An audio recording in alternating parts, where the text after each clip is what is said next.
Romeo को लिखी हुई पत्री 13वां अध्याय। मसीही विश्वासी होने के कारण हमारी सरकार के प्रति हमारी मनोवृत्ति, हमारा व्यवहार और हमारा रवैया कैसा होना चाहिए, इसके बारे में पौलुस कहता है, हर एक व्यक्ति शासकीय अधिकारियों के अधीन रहे, क्योंकि कोई अधिकार ऐसा नहीं जो परमेश्वर की ओर से न हो, और जो अधिकार है वे परमेश्वर के ठहराए हुए हैं।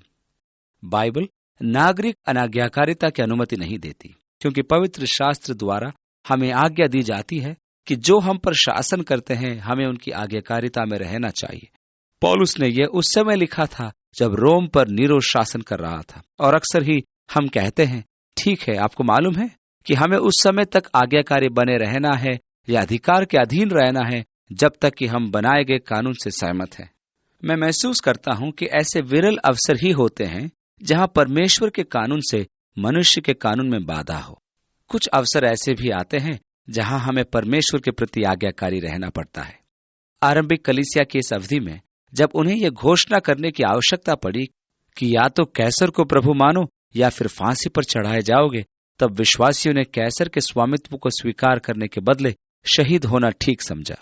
यहूदियों की महासभा ने जब पतरस को आदेश दिया कि आगे को यीशु के नाम में कुछ भी न बोले, तब पतरस ने कहा, मनुष्यों की आज्ञा से बढ़कर परमेश्वर की आज्ञा का पालन करना ही हमारा कर्तव्य है।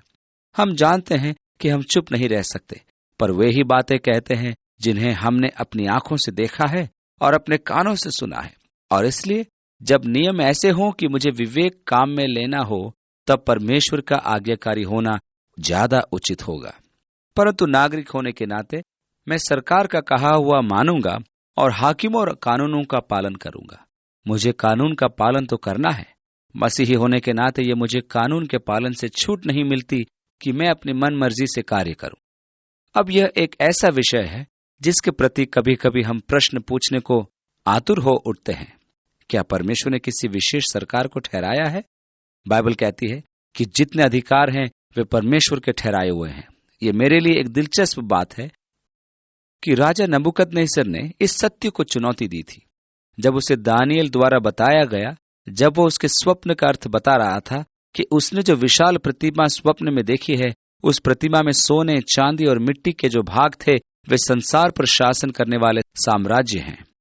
और वहां लिखा है, और हे राजा नबूकदनेस्सर, तू जो सोने का सिर अर्थात कई राज्यों का सम्राट है, पर अब तेरा राज्य इससे निचले स्तर के सम्राट द्वारा ले लिया जाएगा, जिसका प्रतीक चांदी के कंधे और छाती है, और उन्हें उनके निचले स्तर के राज्य अपने अधीन कर लेगा।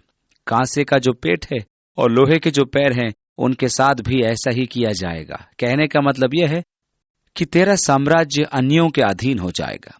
परंतु नबूकदनेस्सर यह सब भूल गया और उसने 90 फुट ऊंचे सोने की एक मूरत बनवाई और उसे बेबीलोन के प्रांत के एक मैदान में खड़ा करवाया, और उसने देश देश और जाति जाति के लोगों से उस मूर्ति को दंडवत करने की आज्ञा निकाली, जो कि दानियेल द्वारा दी गई भविष्यवाणी की खुली अवज्ञा या चुनौती थी कि तेरा राज्य मादी एवं फारसी साम्राज्य द्वारा ले लिया जाएगा।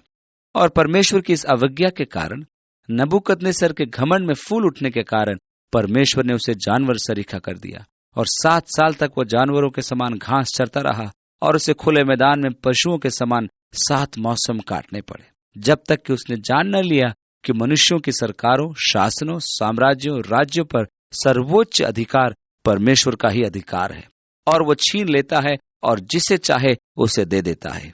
नबूकदनेस्सर पागलपन के दौरान जब मैदान की ओस में भीगता और बैलों के समान घास खाता था, तब परमेश्वर उसे यही सबक सिखा रहा था। इसमें परमेश्वर का उद्देश्य यह था कि वह पहचान सके कि परमेश्वर शासन करता है, और परमेश्वर जिसे चाहे उसे सिंहासन पर विराजमान कर देता है, और जिसे चाहे उसे ही वह उसके राज्य में स्थापित करता है। और फिर नबूकदनेस्सर तो परमेश्वर की दिव्य आज्ञा से केवल बेबीलोन के सिंहासन पर विराजमान किया गया था। उसके पागलपन का समय बीत जाने पर उसने स्वीकारा कि स्वर्ग का परमेश्वर ही राज्य करता है, और जो अपने आप को ऊंचा करते हैं उन्हें वह नीचा करता है। नबूकदनेस्सर को अमानुष किया गया था, परंतु उसने पहचाना कि परमेश्वर ही है जो मनुष्य के राज्यों और सिंहासनों को स्थापित करता है। यदि राज्यों को स्थापित करने वाला परमेश्वर है, तो फिर परमेश्वर मनुष्यों के राज्य में बुराई की अनुमति क्यों देता है? बुनियादी रूप से मनुष्य बुराई ही करना चाहता है, और चाहता है कि उन पर बुरे मनुष्य ही शासन करें, जिससे कि वे न्याय के दंड के योग्य ठहराए जा सके। परमेश्वर बुरे शासकों को अनुमति देता है कि वे लोगों पर शासन करें, जिससे कि वे परमेश्वर के सही सही न्याय को पा सके।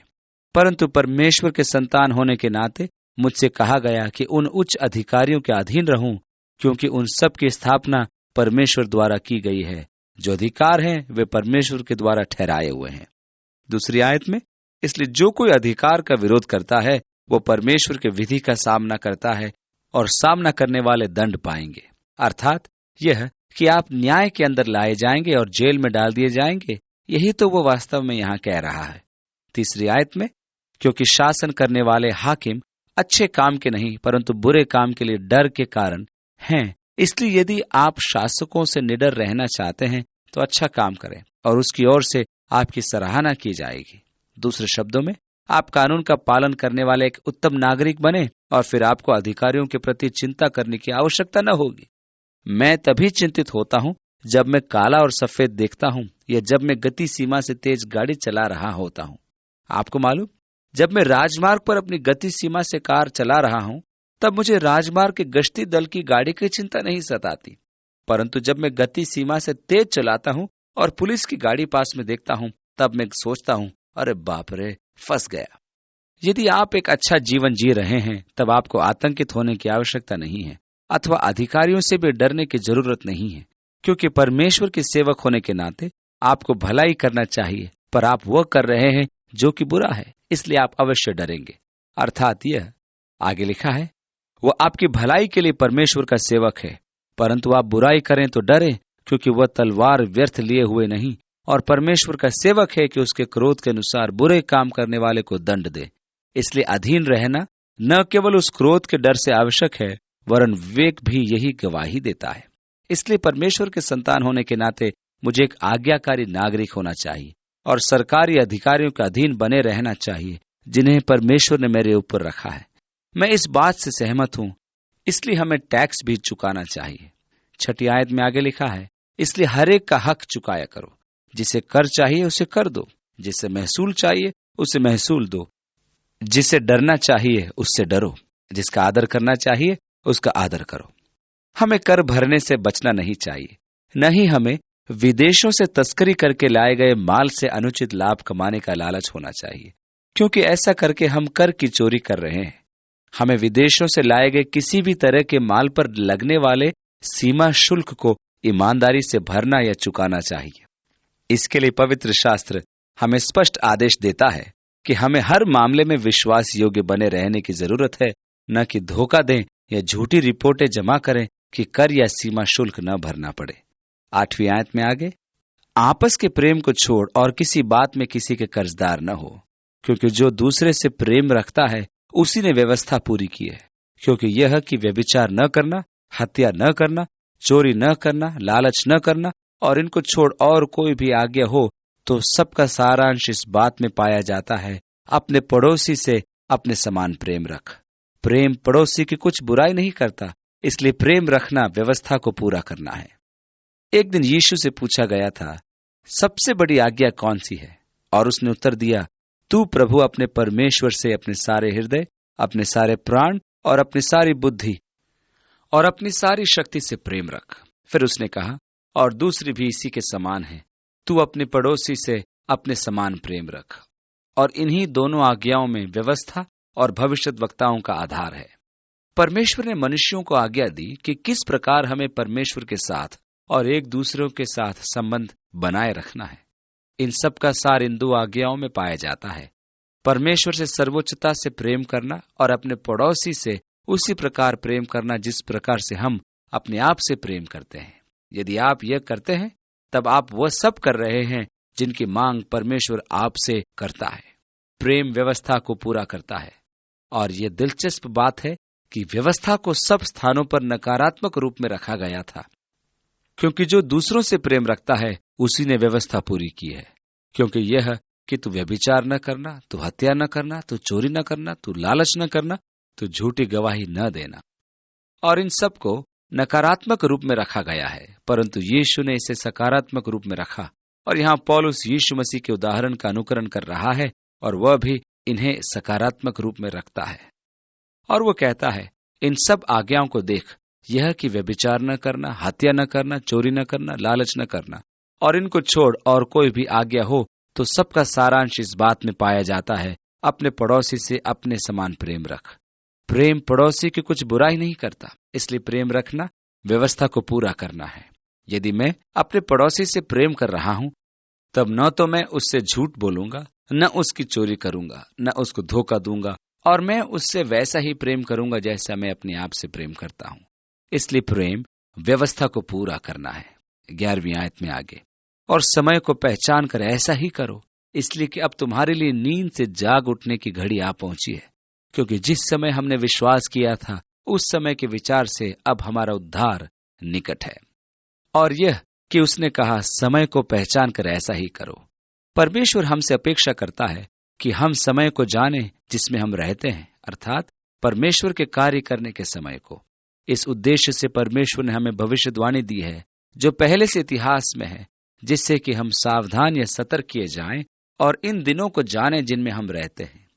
समय को जान लेने पर हमें इसके प्रति अनजान रहने की जरूरत नहीं रहती, क्योंकि हम अंधकार के संतान नहीं कि प्रभु का दिन हमें चोर के समान पकड़ ले, परंतु हम ज्योति की संतान हैं, और इसलिए समय को जानकर हमारे लिए नींद से जाग उठने की घड़ी आ पहुंची है।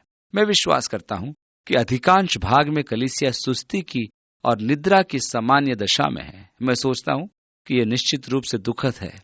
मैं सोचता हूं कि बड़े दुख की बात है कि जिन बातों का कोई मतलब नहीं और इन जिन बातों का हमारे विश्वास पर कोई फर्क नहीं पड़ता, उन पर लोग आजकल ज्यादा ध्यान देते हैं। मैं सोचता हूं कि ऐसा करना बिल्कुल गलत है।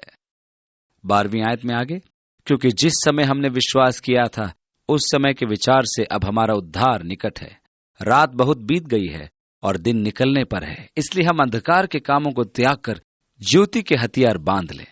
बाइबल वास्तविकता का सामना करती है और यह रात के अंधकार को देखती है, परंतु परमेश्वर का धन्यवाद हो कि बाइबल हमें यीशु मसीह में एक आशा देती है।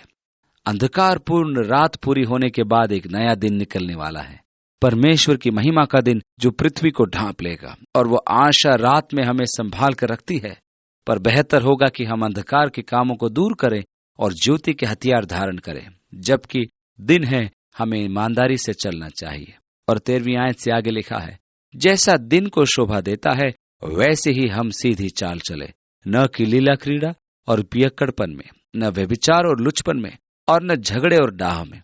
ये सब तो शरीर के काम है, उसका हिस्सा है और शरीर के पीछे चलने वाला जीवन है। परंतु प्रभु यीशु मसीह को पहन लो और शरीर के अभिलाषाओं को पूरा करने का उपाय न करो।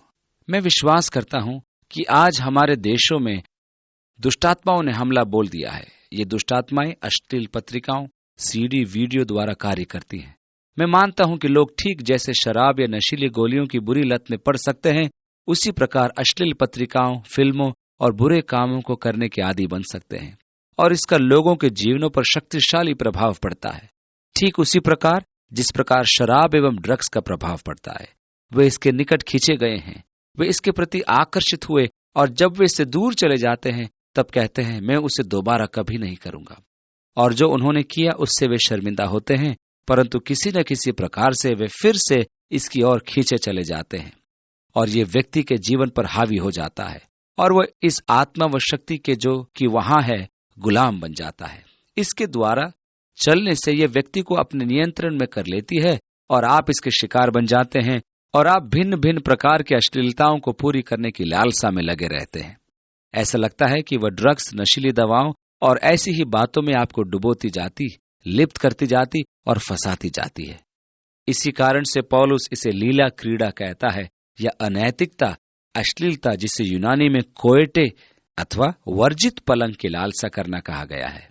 बहुत से विवाह कौटुंबिक व्यभिचार से टूटते जा रहे हैं। बहुत से विवाह आज अश्लील कामों में लिप्त होने से टूटते जा रहे हैं, और ऐसे व्यक्तियों को देखना बहुत ही दुखदायी होता है। मैं विश्वास करता हूं कि यह अंतिम दिनों में शैतान का काम है, और मैं विश्वास करता हूं कि इसके विरुद्ध हमारी एक ही सामर्थ्य है, और वह है प्रार्थना की। मैं विश्वास करता हूं कि यह एक आत्मिक युद्ध है, और बाइबल कहती है हमारे युद्ध के हथियार शारीरिक नहीं, परंतु शत्रु के गढ़ों को ढा देने वाले परमेश्वर के द्वारा सामर्थी हैं। मैं सोचता हूं कि हमें आत्मिक हथियारों का उपयोग करना चाहिए। यह एक आत्मिक युद्ध है और हमें इसके लिए आत्मिक लड़ाई लड़नी है। वो आत्मिकता जो परमेश्वर ने हमें दी है, और ऐसे मामले में यह प्रार्थना एवं मध्यस्थी की प्रार्थना है। पौलुस हमें बताता है कि हमें उन्हें शैतान के बंधन से छुड़ाना है जो उन्हें उनकी इच्छा के विरुद्ध बंदी बनाए हुए है। यदि एक व्यक्ति ऐसी गंदी बातों के लिए अपना मन खोलता और अपने द्वार को खोलता है, तब तो ये बातें उस व्यक्ति पर हावी हो जाएंगी, उसे अपने नियंत्रण में ले लेंगी। पुराने नियम में हमारे पास एक दिलचस्प मामला है जहां अमास्या ने एदोमियों के विरुद्ध अपनी सेना भेजी थी और उसने एदोमियों पर विजय प्राप्त की थी। इसलिए उसने उत्तरी इजराइल के राजा यहोआहाज के पुत्र यहोआश को लिखा और उसे चुनौती दी कि वह उससे युद्ध करने को आए। तब यहोआश ने उसके पास संदेश भेजा और कहा, तूने सेना लेकर एदोमियों पर चढ़ाई की और विजय पाई, इसलिए अब महल में रुककर विजय का आनंद मना। तू क्यों अपनी ही हानि का कारण बनना चाहता है? परंतु अमस्या तो एदोमियों पर विजय पाने से फूल उठा था। इस कारण उसने गर्व से कहा, तुम डरपोकों बाहर निकलो और सामना करो। जब अमस्या न माना, तब इजराइल के राजा यहोआश ने चढ़ाई की। राजा अमस्या जो यहूदा का था, इजराइल के राजा यहोआश से हार गया। यहोआश ने अमस्या को पकड़ लिया और 400 हाथ यरूशलेम की शहरपनाह गिरा दी और बहुत सारे लोगों को बंदी बनाकर, और जितना सोना चांदी और जितने पात्र यहोवा के भवन में मिले और आज भवन के भंडारों में मिले, उन सबको शमरोन ले गया। क्यों? क्योंकि अमस्या में इतनी भी समझ नहीं थी कि यहोआश से युद्ध करके वह अपनी ही हानि करेगा। जानबूझकर ऐसे स्थानों में हस्तक्षेप करना जहां उसका कोई काम तक नहीं था, उसी के लिए कष्टदायक सिद्ध हुआ। आज ऐसे ही बहुत से हस्तक्षेप चल रहे हैं और कई विश्वासी ऐसी जगहों पर जाते हैं, ऐसी जगहों पर हाथ लगाते हैं जहां उन्हें जाना नहीं है और उन्हें छूना नहीं है। यीशु के नाम में हमारे पास अधिकार है, अर्थात शैतान के समस्त अधिकारों और शक्तियों पर हम अधिकार रखते हैं, क्योंकि वे सब उसके अधीन हैं। और जब हम उनके विरुद्ध यीशु के नाम में आते हैं, तब उन्हें समर्पण करना पड़ेगा, और इस प्रकार यीशु के नाम में सामर्थ्य के द्वारा हम लोगों को शैतान की दासता से छुड़ा सकते हैं। उसकी बांधने वाली उस शक्ति से उन्हें स्वतंत्र करा सकते हैं जिसके द्वारा उसने उन्हें बांध कर रखा हुआ है। चूंकि लोग जो शैतान द्वारा दास बना लिए गए हैं, वे अंधे भी बना दिए गए हैं और कई बार वे समझ नहीं पाते। और पवित्र शास्त्र में लिखा है कि इस संसार के ईश्वर ने उनकी आंखें अंधी कर दी हैं कि वे सत्य को नहीं देख पाते। इसलिए प्रार्थना के द्वारा मैं शैतान के काम को बंदी बना सकता हूं, जिससे कि उनकी आंखें खोल सके। प्रार्थना के द्वारा मैं उन्हें शैतान की शक्ति से स्वतंत्र करा सकता हूं जो उन्हें वश में किए हुए है, अर्थात उस प्रभाव से जो उन्हें एक गुलाम बनाए हुए है। मैं इस मध्यस्थता की प्रार्थना को उन्हें शत्रु की शक्ति से स्वतंत्र कराने के लिए काम में ला सकता हूं, जिससे कि वे यीशु मसीह के महिमा में छुटकारे एवं स्वतंत्रता में लाए जा सके। वरन प्रभु को पहन लो और शरीर के अभिलाषाओं को पूरा करने का उपाय न करो। इसलिए क्योंकि हम एक अंधकारपूर्ण संसार में रह रहे हैं और रात बहुत बाकी है, इसलिए हम केवल एक तरीके से जीवित रहने के योग्य बन सकते हैं, और वो है प्रभु यीशु मसीह को पहन लेना। और फिर शरीर के लिए ऐसा कोई प्रावधान नहीं रखना कि किसी तरह शरीर की लालसा पूरी करें। ये एक भारी आत्मिक युद्ध है और ये प्रतिदिन भारी बनता जा रहा है, और ये लगातार दिन प्रतिदिन भारी से भारी बनता जा रहा है, जब तक कि प्रभु हमें खींचकर बाहर न निकाल ले। ये बातें हमें चैन से बैठने नहीं देंगी। पवित्र शास्त्र कहता है कि दिन बुरे हैं, दिन और भी बुरे होते जाएंगे। यीशु ने कहा, क्योंकि संसार की दुष्टताएं बढ़ती जा रही हैं, इसलिए बहुतों का प्रेम ठंडा पड़ जाएगा, अर्थात अधर्म के बढ़ने से बहुतों का प्रेम ठंडा पड़ जाएगा। उसके द्वितीय आगमन के समय के बारे में बात करते हुए वास्तव में यीशु ने कहा, जब प्रभु आएगा तो क्या पृथ्वी पर विश्वास पाएगा? हाँ, वो पाएगा, यदि हम आत्मा के पीछे चलने और प्रभु यीशु मसीह को पहन लेने का दृढ़ निश्चय कर ले और अपने शरीर की अभिलाषाओं की पूर्ति के लिए कोई प्रावधान न करें। यह आज के संसार से कितना विपरीत है, जहां मनुष्य के लिए द्वार खोले हैं कि अपने शरीर के अनुसार जीवन बिताए। हम यीशु के द्वितीय आगमन के संबंध के वचनों पर जब हम ध्यान देते हैं, तो हम एक आयत पाते हैं कि जैसा कि नूह के दिनों में था, ठीक वैसा ही मनुष्य के पुत्र के आने के समय में होगा। और नूह के दिनों की दशाओं में से एक के बारे में नूह ने कहा, और प्रत्येक मनुष्य ने वही किया जो उसकी दृष्टि में ठीक था। उन्होंने अपने आप को कुछ भी करने से नहीं रोका था। हम आज एक ऐसे युग में रह रहे हैं जहां ऐसा लगता है कि कोई रोकने या नियंत्रित करने वाली बातें नहीं दिखाई देती। मनुष्य अपनी मनमानी कर रहा है कोई रोकने वाला नहीं, मनुष्य शरीर के अनुसार जीवन जी रहा है।